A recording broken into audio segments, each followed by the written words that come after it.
we signed ceasefire. Ceasefire. All of them told me that he will never go. We signed him with gas contract. Gas contract.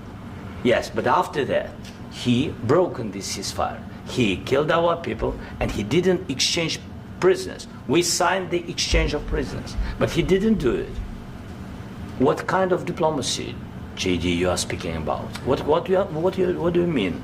I'm talking about the kind of diplomacy that's going to end the destruction of your country. Yes, but if you Mr. President, with respect, I think it's disrespectful for you to come into the Oval Office and try to litigate this in front of the American media. Right now, you guys are going around and forcing conscripts to the front lines because you have manpower problems. You should be thanking the President for trying to bring an end to this conflict. Have you ever been to Ukraine that you say what problems we have? I have been to. Come once. I've actually watched and seen the stories, and I know what happens is you bring them on a propaganda tour, Mr. President. Do you disagree that you've had problems bringing people into your military? And do you think that it's respectful to come to the Oval Office of the United States of America and attack the administration that is trying to prevent the destruction of your country? A lot of questions. Let's start from the beginning. Sure. First of all, during the war, everybody has problems, even you, but you have nice ocean and don't feel now, but you will feel it in the future. God bless. You don't know that. God bless. You God bless. You will not have a war. Don't tell us what we're going to feel. We're trying to solve a problem. Don't tell us what we're going to feel. I'm not telling you. Because you're in no position to dictate that. That's exactly what you're doing. You're in no position to dictate what we're going to feel. We're going to feel very good. You will feel influence. We're going to feel very good and very strong. You will feel influence. You're right now not in a very good position. You've allowed yourself to be in a very bad position, and he happens to be right about it. From the very beginning of the war. You're not in a good position. You don't have the cards right now. With us, you start having cards. Right now, you don't. You're playing cards. You're playing cards. You're gambling with the lives of millions of people. You're gambling with World War III. You're gambling with World War III.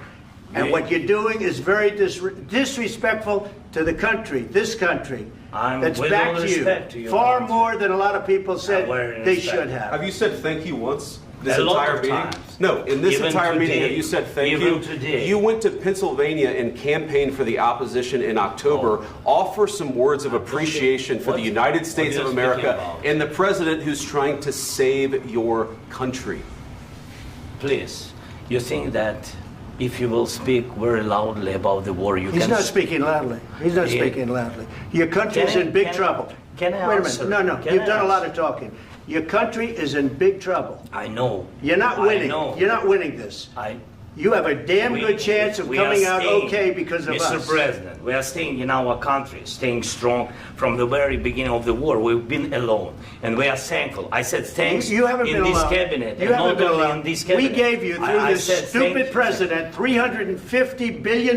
You voted we gave for you your military equipment, and your men are brave, but they had to use our military. What about if you didn't have our military equipment, if you didn't have our military equipment, this war would have been over in 2 weeks. In 3 days. I heard it from Putin. In 3 days. This is something maybe new. Less. In 2 weeks. Of course, yes. It's going to be a very hard thing to do business like this. Again, just say thank you. I said a lot of times to American people. Accept that there are disagreements, and let's go litigate those disagreements rather than trying to fight it out in the American media when you're wrong.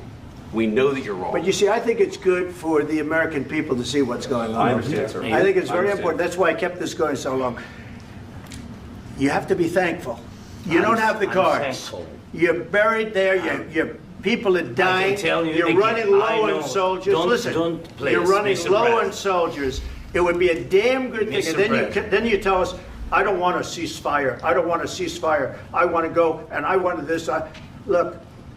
If you could get a ceasefire right now, I tell you, you take it so the bullets stop flying and your men stop getting killed. Of course, we want to stop the war. But you're saying you don't want a ceasefire. But I said to you, I want a ceasefire. With guarantees. Because you'll get a ceasefire faster than an agreement. Ask our people about ceasefire, what they think. That wasn't with me.